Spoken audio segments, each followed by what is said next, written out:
Hello friends, नमस्कार। आज के इस वीडियो के माध्यम से Indian railway management service civil का जॉब प्रोफाइल रेलवे में कैसा होता है, इसके रिगार्डिंग डिटेल जो है आज के इस वीडियो में आपको बताएंगे।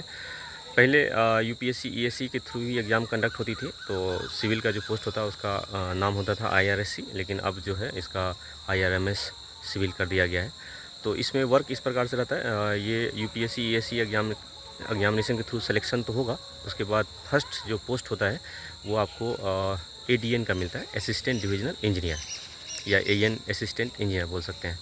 तो ये ऑफिसर का पोस्ट है और ये जो है एक्चुअली जितना भी जो रेलवे डिवीज़न होता है रेलवे का, तो उसमें सब डिवीज़न भी होता है। जैसे एक अगर मान लीजिए डिवीज़न है, कोई भी डिवीज़न है, जैसे रतलाम डिवीज़न है, तो उसमें कम से कम 5-6 सब डिवीज़न होगा एक्चुअली।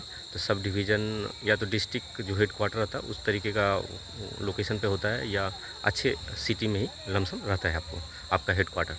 तो लाइफ स्टाइल होगा बढ़िया रहेगा। और दूसरा इसमें वर्क ये रहता है कि 2 या 3 सीनियर सेक्शन इंजीनियर इंचार्ज जो होते हैं वो आपके अंडर कार्य करेंगे पीवे के, एसएससी पीवे का परमानेंट वे हुआ। और इसमें जो रेलवे का जो ट्रैक होता है पटरी, उसका मेंटेनेंस होता है। तो एक अगर इंचार्ज है सीनियर सेक्शन इंजीनियर का, तो उनका सर्टेन जुडिक्शन आप मान सकते हैं 35 किलोमीटर के अराउंड रहता है डबल लाइन में।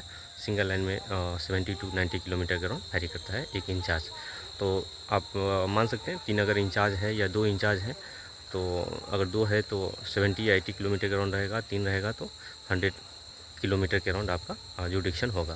तो उसमें जो भी मेंटेनेंस से संबंधित कार्य जो होता है ट्रैक पे, जैसे जितने भी जेई पीवे होगा, एसएससी पीवे होगा, सब आपके अंडर कार्य करेंगे। और इसके अलावा जो और भी स्टाफ हैं वो सारे लोग, कम से कम आप मान सकते हैं 600-700 स्टाफ रहेगा, वो आपको अंडर कार्य करेंगे। और दूसरा आपको मॉनिटर करना रहता है, और कभी कभार आपको साइट पर भी विज़िट करना पड़ेगा। ऑफिस वर्क के अलावा जो साइट वगैरह भी विज़िट करना पड़ता है, जो भी कभी मेजर वर्क वगैरह चलते रहता है।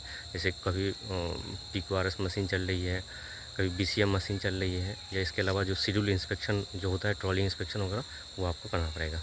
तो ये सब काज रहता है, लाइफ स्टाइल वगैरह बढ़िया रहता है। और उसके बाद टाइम बाउंड प्रमोशन भी होता है। एडीएन के बाद आप डीएन बन जाएंगे, डिविजनल इंजीनियर, 3 साल के बाद। तो उसके बाद फिर सीनियर डिविजनल इंजीनियर बन जाएंगे। तो इस तरीके का एक्चुअली प्रमोशन वगैरह का अच्छा स्कोप रहता है।